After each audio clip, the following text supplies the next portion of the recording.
नमस्कार सभी को।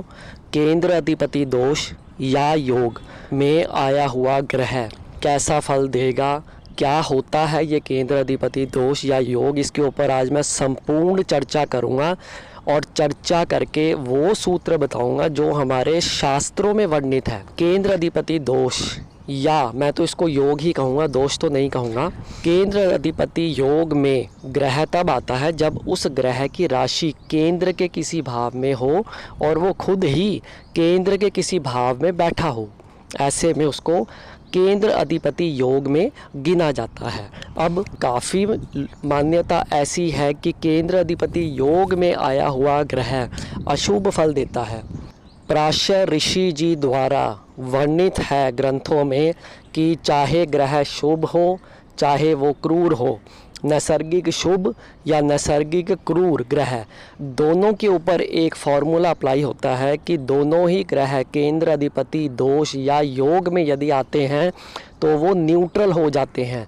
इसका मतलब केंद्र अधिपति दोष या योग में आया हुआ ग्रह ना तो शुभ रिजल्ट देगा ना वो अशुभ रिजल्ट देगा, वो न्यूट्रल हो जाता है। दूसरी बात, केंद्र अधिपति योग में यदि कोई नैसर्गिक शुभ ग्रह केंद्र के भाव में बैठा हो लेकिन उसकी एक राशि त्रिषडाय भाव में आ जाए, यानी कि तीसरे, छठे या एकादश भाव में उसकी एक राशि आ जाए, ऐसी अवस्था में नैसर्गिक शुभ ग्रह भी क्रूर ग्रह जैसा फल देता है। अन्यथा यदि त्रिषडाय भाव में राशि नहीं आ रही, फिर चाहे कोई क्रूर ग्रह ही क्यों ना हो केंद्र अधिपति योग में, वो न्यूट्रल फल देगा, न्यूट्रल रिजल्ट देगा अपनी दशा एवं अंतर्दशा में।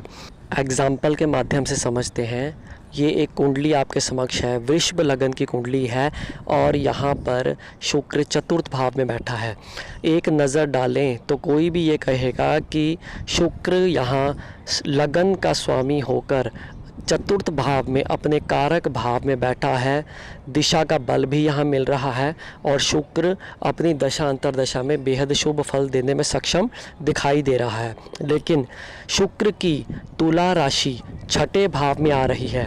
यहाँ पर शुक्र केंद्र अधिपति योग में है और उसकी तुला राशि त्रिषडाय भाव यानी कि छठे भाव में आ रही है, जिसके कारण वो शुभ ग्रह ना होकर क्रूर ग्रह या पापी ग्रह जैसा फल अपनी दशा अंतर्दशा में देगा।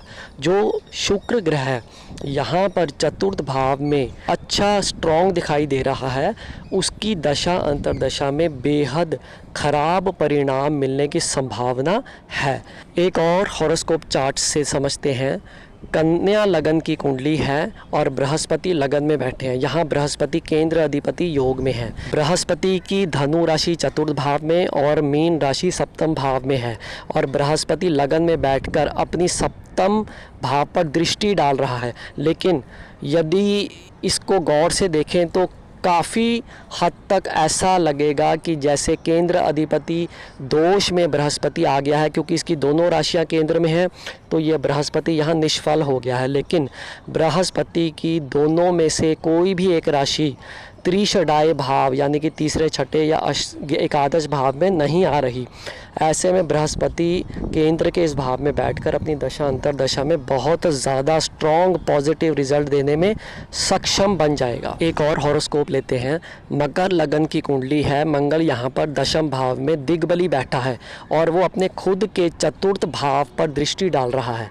एक नज़र में देखें तो मंगल यहाँ अपनी दशा में अच्छा फल काफ़ी हद तक देता हुआ दिखाई दे रहा है। हालांकि वो शनि का शत्रु है, बट फिर भी अपने भाव को देख रहा है और दिग्बल की प्राप्ति है, दिशा का बल मिल रहा है, मंगल को डायरेक्शनल स्ट्रेंथ मिल रही है। लेकिन मंगल यहाँ पर केंद्र अधिपति योग में है क्योंकि उसकी मेष राशि चतुर्थ भाव में है और मंगल की वृश्चिक राशि जो है वो एकादश भाव में है।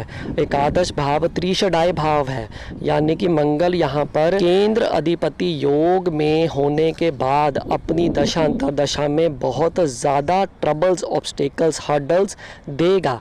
चाहे वो दिग्बली है, चाहे वो अपने भाव को देख रहा है, क्योंकि यहाँ चतुर्थ भाव भी आप देखिए वो खाली है। तो ये सूत्र भी मैंने एक पिछली वीडियो में आपको बताया है कि यदि कोई ग्रह अपने खुद के भाव पर दृष्टि डाले लेकिन उस भाव में कोई भी ग्रह ना बैठा हो, राहु केतु भी इंक्लूडेड है, यदि कोई भी ग्रह ना बैठा हो, भाव अकेला हो, खाली हो भाव, तो ऐसी अवस्था में उस ग्रह की दशा अंतरदशा में उस भाव से संबंधित फल नहीं मिलते। इसलिए केंद्र अधिपति योग से डरना नहीं है। केंद्र अधिपति योग से आपको ये समझ में आया है कि कोई भी ग्रह केंद्र अधिपति योग में यदि आता है, चाहे वो नैसर्गिक शुभ ग्रह है या नैसर्गिक अशुभ ग्रह है, यदि उसकी कोई भी राशि त्रिषडाय भाव में नहीं पड़ रही तो वो ग्रह न्यूट्रल फल देगा, यानी कि ना शुभ ना अशुभ। यदि कोई नैसर्गिक शुभ ग्रह केंद्र अधिपति योग में आ जाए लेकिन उसकी एक राशि त्रिषडाय भाव में हो तो वो नैसर्गिक शुभता खो देगा, वो अशुभ यानी कि क्रूर ग्रह जैसा फल देने में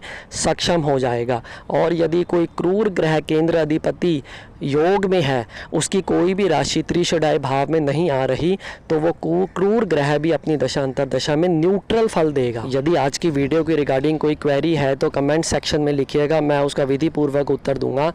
यदि आप इस चैनल पर नए हैं, ज्योतिष से संबंधित विषयों में यदि आप रुचि रखते हैं तो आप मेरे इस चैनल को सब्सक्राइब कर लीजिएगा। धन्यवाद।